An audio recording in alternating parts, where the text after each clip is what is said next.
Ito po ang napanood ng buong bansa at ang tanging tanong, bakit natin isinuko ang isang kapwang Pilipino? Kung ang iyong kapatid ay inuusig, ipapasa mo ba sa kamay ng iba?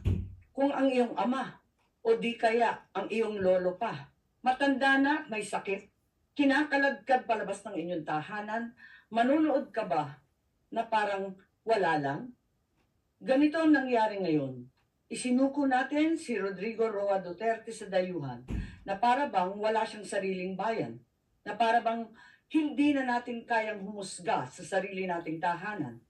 Here we are watching as a fellow Filipino, a leader, a father, a grandfather, a man who served this country is taken not by his own people, but by outsiders who claim the right to judge him. Sabi nila, batas ang dapat manaig. Tama. But whose law? Ours or theirs? Since when did the Philippines become a province of The Hague? Kung kaya nilo itong gawin sa isang dating pangulo, sino na lang ang susunod? If they can march into our house and take one of our own, what stops them from doing it again and again? To you, to me, to any of us. What protection can we guarantee our OFWs eking out a living overseas? This is bigger than Duterte. This is about our dignity as Filipinos. Ngayon pa lang ito nangyari sa buong kasaysayan ng Pilipinas. Pero paano kung mauulit? Paano kung sa susunod, ibang Pilipino naman ang kinaladkad papalabas? The Senate will seek answers, and if there is indeed wrongdoing, we will make certain to put up safeguards so this never happens again. We are not here to fight, least of all, to fight each other. We are here to find the truth. Because a country that does not demand answers will always be at the mercy of those who dictate the questions. Ang hustisyang ipinapataw ng dayuhan ay hindi hustisya. Ito ay pang-aalipin. Ito ay pagkontrol. At mga kababayan ko, hindi tayo alipin. Tayo ay Pilipino. At kung Pilipino ka, hindi mo kailanman isusuko ang iyong kapwang Pilipino. Hindi mo isusuko ang iyong pagiging Pilipino. I think you're on mute. There we go. Good day, Madam Chair, distinguished colleagues, to the resource persons present in this hearing. Ang pangunahing tanong ko po sa hearing na ito, paano at bakit tayo umabot sa ganitong sitwasyon? Meron naman tayong umiiral na hustisya sa bansa, meron naman tayong sariling mga batas at korte. Bakit pinayagan po ng gobyerno na nakipin po ang isang Pilipino sa sarili nating bayan? Sabi nga ng mga nakakarami, too late the hero.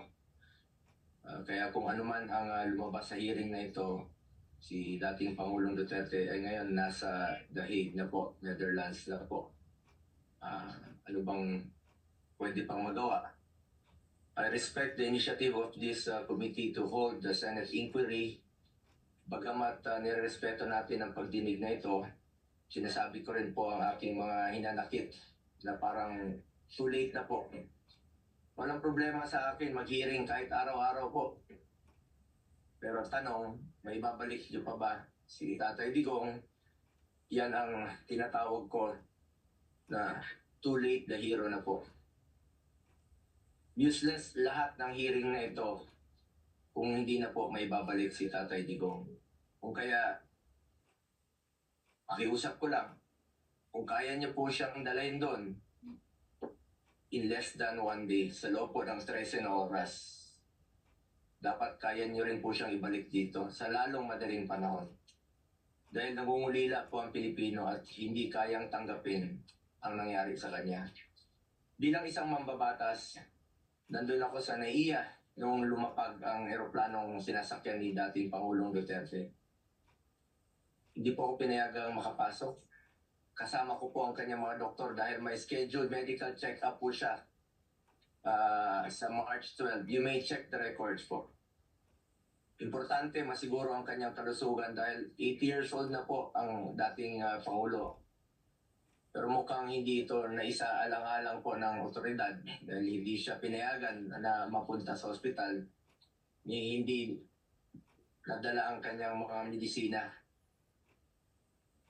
Alam niyo po, ako ang nagpapadala ng medisina niya sa bahay niya. Linggo-linggo po yan. Dahil yan po ang pinangako ko sa kanya noon. Bagamat hindi na po siya nakikialam sa akin sa politika. Pero sa kanyang medical, ay yan ang pinangako ko sa kanya na hindi ko siya pababayaan habang buhay. 27 po ang kanyang gamot. Sana po ay maibigay rin ang kinakailangang gamot at medical attention sa kanya habang nasa ibang bansa. Dahil karapatan naman po ito ng bawat tao. Constitutional right po natin yan. Sanay po siya na mayroong nurse, sanay po siya na may doktor na nag-aasikaso sa kanya. Naikwento nga sa akin ni Atty. Mejaldea na noong unang bumisita siya sa detention cell ay nakapaa siya dahil hindi po na naipasok ang kanyang mga gamit. Alam niyo, hirap na nga siya mag-medyas. Hindi na niya kayang mag-medyas mag-isa. At ngayon, it took Atty. Mejaldea several days bago maipasok yung mga kagamitan na kailangan ni Tatay Digong. Mahirap talaga ang kanyang sitwasyon ngayon na nakadetain. Sa unang pagharap ni dating Pangulong Duterte sa ICC, napansin natin iba po ang kanyang pananalita. Marahil ito ang estado ng kanyang kalusugan. Sa totoo lang po, several times na po naobserbahan ko yan noon. Yung kanyang pananalita, ganun yan. Pag hindi po naibibigay sa kanya yung saktong medisina na dapat niyang inumin. Marami na pong karamdaman si Tatay Digong. Sino ba namang 8 years old na walang gamot na iniinom at walang karamdaman? Yun po ang aking kinakatakot sa ngayon, ang kanyang kalusugan at ang kanyang kaligtasan. Kaya hindi ko po maintindihan bakit hindi pinayagan ng mga pulis ang doktor na makita siya. Okay na po ako, hindi niyo po ako pinapasok. Ilang beses po akong nakiusap. Pwede ba akong pumasok, sumunod? Pinababa nga ako sa sasakyan eh. Hindi po ako pinapasok doon sa Villamor Airways. Pero nakiusap po ako na unahin na lang po yung doktor niya at yung ambulansya. Lahat naman may constitutional right to seek medical attention when needed. Lahat ng Pilipino, dating presidente man o normal na mamamayan, lahat ay may karapatan na masiguro ang kalusugan at kaligtasan. Nakakalungkot na isang bagay na ating ipinaglaban para sa Pilipino, hindi maibibigay po sa dating Pangulo na minamahal ng marami. Ganyan ba po ang dapat na trato sa taong minahal ang bayan at minahal din ng taong bayan? Madam Chair, mataas po ang aking respeto sa kapulisan. Lalo na po sa mga babae, mataas po ang aking respeto sa kanila. Noong nakaraang administrasyon, nanumbalik ang respeto ng ating mga kababayan sa kapulisan. Taas noo po ang ating kapulisan, ang ating mga sundalo. As its highest ang respeto sa PNP. Inuna namin ang pagtaas ng sahod ng uniform personnel dahil alam namin kung ano ang sakripisyo ninyo para sa bayan. Ako mismo bilang SAP noon, ako po nangulit noon na may sakatuparan po ito dahil minahal namin ang kapulisan. Ngunit nakakalungkot, Madam Chair, na nung nandun ako sa NAIA, nakikita niyo naman po sa video, nagtanong lang po ako sa PNP spokesperson kung saan kami dapat pumunta. Dahil sabi ni Chief PNP Marbil sa 250 po. Nilapitan ko po ang inyong spokesperson at hindi po ako sinagot, tinakbuhan po ako. Sana naman bilang spokesperson, konting sagot lang naman po. Konting respeto, sumusunod naman po kami sa batas. Hindi naman siguro dapat ipagkait sa atin ang respeto at higit sa lahat ang katotohanan. Sa totoo lamang po, ilang beses na po nagsinungaling si now Brigadier General Jean Pardo. Sana po, ma'am, bilang spokesperson, totoo lang po ang sabihin mo, alang-alang sa bayan. Your duty is to be loyal to our flag and to our country. Minahal namin kayo ni dating Pangulong Duterte. Sana, konting respeto lamang po. Kung nagawa niyo yan sa akin magsinungaling, mas nagagawa niyo po yan sa ibang tao. Respeto lamang sana. Gaya ng pagrespeto at pagmamahal namin sa uniform personnel. Pangalawang beses na po ito na hindi ka sumagot ng totoo. Sa interview mo, sinabi mo nagpupunas lang ng pawis ang ilang pulis na nakuna ng video na umiiyak habang inaaresto si Pangulong Duterte. Mapigilan mo bang umiyak? Nasasaktan po yan. Doon lamang po tayo sa katotohanan at piliin nyo lang laging magsabi ng totoo alang-alang sa bayan. We must always entrust our loyalty to the Filipinos, to our flag, and to our country. Yan naman po parating sinasabi ni dating Pangulong Duterte sa inyo. Just be loyal to our country and to our flag. Last, gusto nating malaman kung may nalabag ba na proseso ang pamahalaan, nabigyan ba po ng due process ang Pangulo dahil kung seryoso tayo sa pagbibigay ng hustisya, unang konsiderasyon dapat ang karapatang pantao at ang pagsunod sa due process.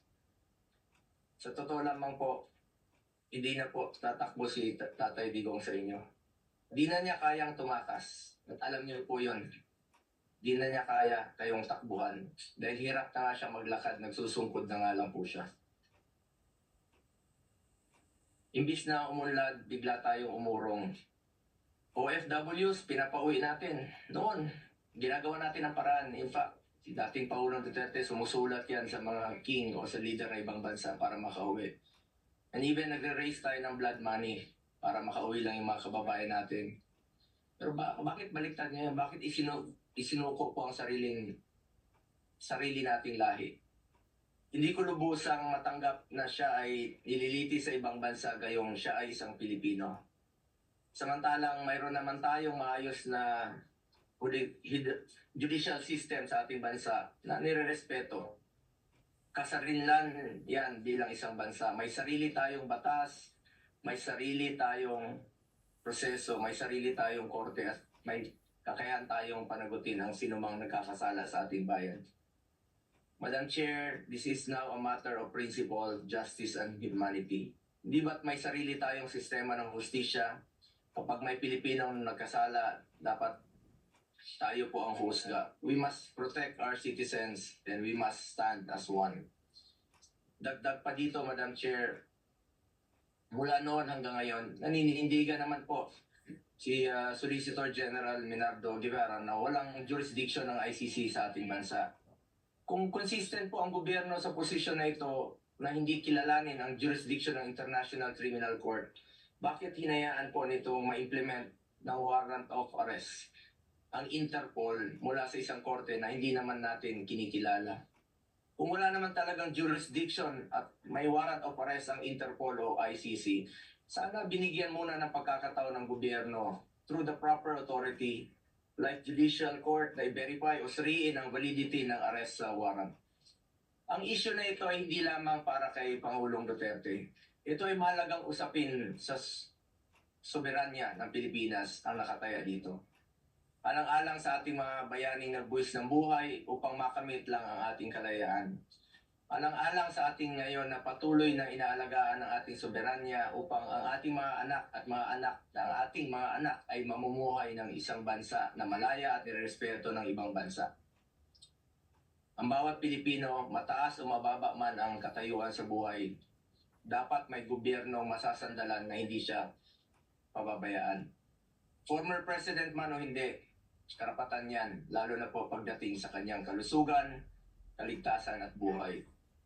Sa huli, bagamat andon si Tatay Digong na buong tapang na hinaharap ang kasong isinampa sa kanya, tulad ng kanyang paulit-ulit na ipinangako, napakasakit po sa dibdib na pagkatapos niya isakripisyo ang kanyang sarili para sa kinabukasan ng ating mga anak at ng bawat Pilipino, ni isang Pilipino ay hindi huhusga sa kanya.